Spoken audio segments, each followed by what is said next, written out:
Hello students, welcome or welcome back to my channel. I'm CS Jaspreet. I hope that you all are doing well and you're preparing for your next attempt. And I hope कि आपको मेरी जो पिछली वाली video है वो पसंद आई होगी. तो इस बार जो है इन दिसंबर 2024 हमारे CS एग्जीक्यूटिव वालों को एक और अपॉर्चुनिटी मिली है और टेक्निकली उनका लास्ट अटैम्प्ट है. तो इस लास्ट अटैम्प्ट को कैसे पास में बदलें. कई बच्चे बहुत सालों से स्टक हैं, मैम अब पास कैसे होंगे.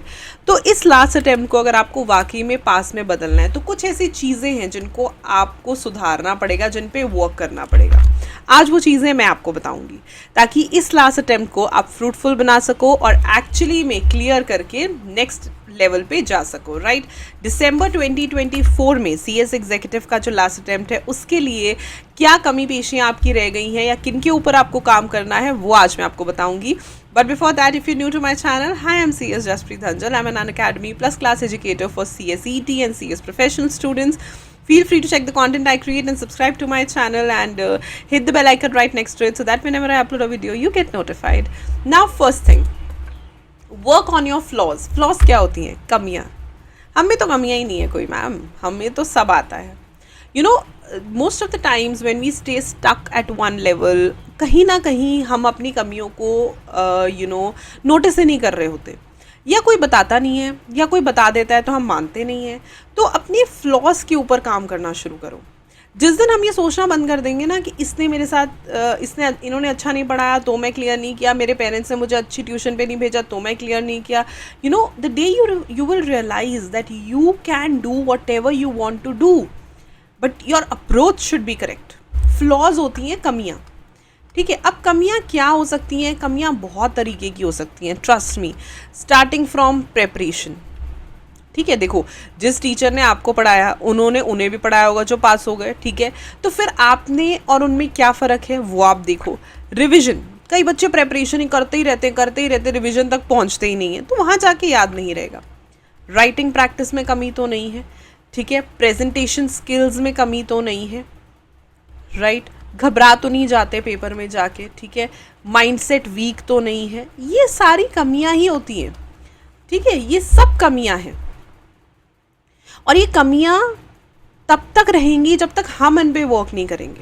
इन पे काम करने की रिस्पॉन्सिबिलिटी आपकी है. स्पेशली जो बच्चे ओल्ड का लास्ट अटेम्प्ट दे रहे हैं, मैंने उनके लिए वीडियो बनाया बिकॉज आई नो कि वो कितने घबराए हुए हैं, कितने डेस्परेट हैं कि हम पास हो जाएं. तो ये उनके लिए है. देखो कि प्रेपरेशन में कोई कमी तो नहीं रह रही मेरी, रिवीजन में बराबर से कर रहा हूँ नहीं कर रहा हूँ, राइटिंग प्रैक्टिस अच्छे से करी नहीं करी, प्रेजेंटेशन कैसी है, माइंडसेट कैसा है. इन सब चीज़ों के ऊपर काम करो, सब चीज़ों के ऊपर. एंड ट्रस्ट मी, कोई भी आपको पास होने से नहीं रोक सकता. बहुत सारे लोग कहते हैं किस्मत है, डेस्टिनी है. हाँ, मान सकते हैं एक बार दो बार किस्मत है, लेकिन बार बार जब सेम चीज़ हो रही है then you can't really put it on kismat. You have to work hard because life ऐसी ही होती है. ऑनेस्टली लाइफ में चैलेंजेस आएंगे ही आएंगे, ठीक है. You have to work hard on them. You can't take it as an excuse कि अरे टफ थी चीज़ें, हार्ड थी, एक बार दो बार हो सकता है. अपनी कमियों पे वर्क करो. Trust me, take a pen and paper and write down कि आपको पता होता है. सी वी नो कि हमारे में कमियां कहाँ हैं.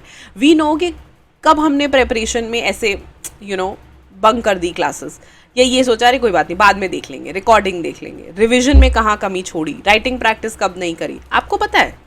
Right it down and work on it. दूसरी चीज़, वर्क ऑन योर माइंडसेट.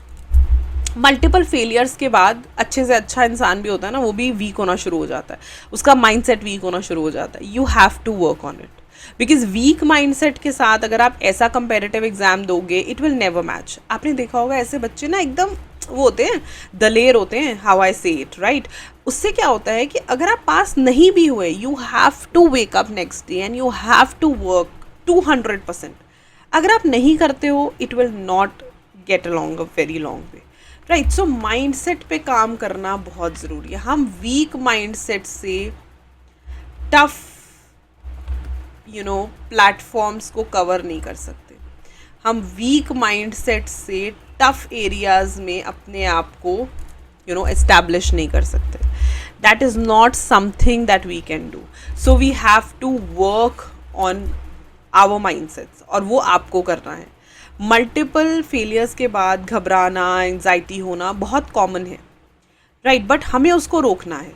सो अपने माइंडसेट पे साथ साथ वर्क करो कि नहीं मैं कर सकता हूँ, if I can work on my. और उससे पता है क्या होता है, जब व्हेन यू एक्सेप्ट कि मेरी गलती थी, मेरी गलती थी, मैंने यहाँ पे नहीं ये चीज़ नहीं पढ़ी, मेरी गलती थी, मैंने ये चीज़ नहीं करी, you start asking other people, वो माइंडसेट आपका चला जाता है।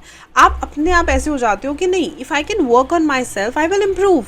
जितने भी लोग सक्सेसफुल होते हैं, कोई ओवरनाइट नहीं होता। हर कोई ऐसा भी नहीं होता कि सब जीनियस ही पैदा होते हैं, सबको सब कुछ आता होता है, नहीं। इवन हमें भी सब कुछ नहीं आता होता, but we have to learn each day. हमें वो माइंडसेट बनाना है कि कोई बात नहीं, नहीं आता तो सीख लेंगे, पढ़ लेंगे, रिसर्च कर लेंगे, this is how it is. आपको भी वही माइंडसेट बनाना है, okay. The next thing, work on your practice. एक मैं ये चीज़ ज़रूर बोलूँगी, अगर आप ओल्ड के बच्चे हो, मल्टीपल अटेम्प्ट्स दे चुके हो, तो इस बारी ना राइटिंग प्रैक्टिस पे फोकस खूब करना। मुझे कोई भी बच्चा डीएम करता है ना, या कोई भी क्वेरी आती है, मैं उनको ये चीज़ बोलती हूँ कि ज़्यादा टाइम प्रेपरेशन पे लगाने की बजाय, बिकॉज तुम पढ़ चुके हो, जो 2-3 बार पढ़ चुके होते हैं ना, वो पढ़ ही चुके होते हैं, ज़्यादा से ज़्यादा क्या अमेंडमेंट्स कर लो, बट प्रैक्टिस पे फोकस करो, क्योंकि कहीं ना कहीं आपकी कमी ना फिर प्रैक्टिस में रह रही है। कई बच्चे बहुत अच्छा पढ़ते हैं, बहुत अच्छी प्रिपरेशन करते हैं, लेकिन पेपर अच्छा नहीं दे पाते। तो राइटिंग प्रैक्टिस करो, अपने आंसर्स को अपने इंस्टीट्यूट के आंसर्स के साथ मैच करने की कोशिश करो। जितना राइटिंग प्रैक्टिस कर सकते हो, मतलब मैक्सिमम उसी के ऊपर फोकस रखो, बाकी चीज़ों को थोड़ा साइड कर दो। प्रैक्टिस प्रैक्टिस प्रैक्टिस, कॉन्फिडेंस आएगा और समझ आएगा कि how I have to perform. आप अपने आप को टाइम लिमिट भी दे सकते हो कि इतने मिनट है मेरे पास, मैंने ये आंसर लिखना है, मैंने ये आंसर सॉल्व करना है। It will be very very important. And the last thing, and so very important, is work on your self confidence.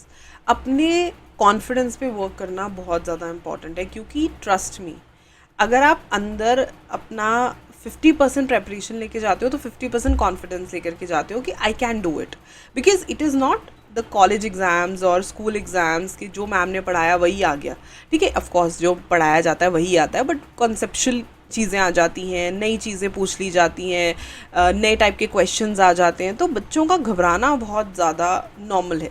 Work on your self confidence, you have to affirm that I can do it. मैं ये चीज़ें इसलिए बोल रही हूँ क्योंकि specially जो बच्चे मल्टीपल अटेम्प्ट्स के बाद आते हैं, उनमें थोड़ा कॉन्फिडेंस जो है वो शैटर करना शुरू कर देता है। आपने अपने कॉन्फिडेंस पे बराबर काम करते रहना है, you don't have to shatter it. आपको ये चीज़ समझनी पड़ेगी, otherwise it will not pave any way to anywhere, right. Self confidence तो रखना ही पड़ेगा, और खुद पे नहीं रखोगे तो फिर कैसे होगा, right. So work on your self confidence. Over confident नहीं होना, बट सेल्फ कॉन्फिडेंट होना इंपॉर्टेंट है, right. Thank you so much for listening till here. मैं सिर्फ आपको यही बोलूँगी कि ये सारी कमियाँ होती हैं, हम सब में होती हैं, कोई आप में अकेले में नहीं है, ठीक है। भले ही मल्टीपल अटेम्प्ट्स आ गए हैं, इट्स ओके, डजंट मैटर, लेकिन अगर आप वाकई में सीरियस हो कि नहीं भाई लास्ट अटैम्प्ट तो मैंने क्लियर कर ही देना है, then please work on it. इस लास्ट अटैम्प्ट को आपको बहुत अच्छे से इसके ऊपर काम करना है, एंड 2017 सिलेबस का प्रॉबेबली हो सकता है कि लास्ट अटैम्प्ट हो और फिर आपको न्यू में स्विच ओवर कर दें। So please please please work on all these issues and trust me you will clear it, right. अगर वीडियो अच्छी लगी तो लाइक करना, अपने फ्रेंड्स के साथ से शेयर करना, and I will see you super soon in other video. Till then stay happy, stay blessed and keep the preparations on. Bye bye.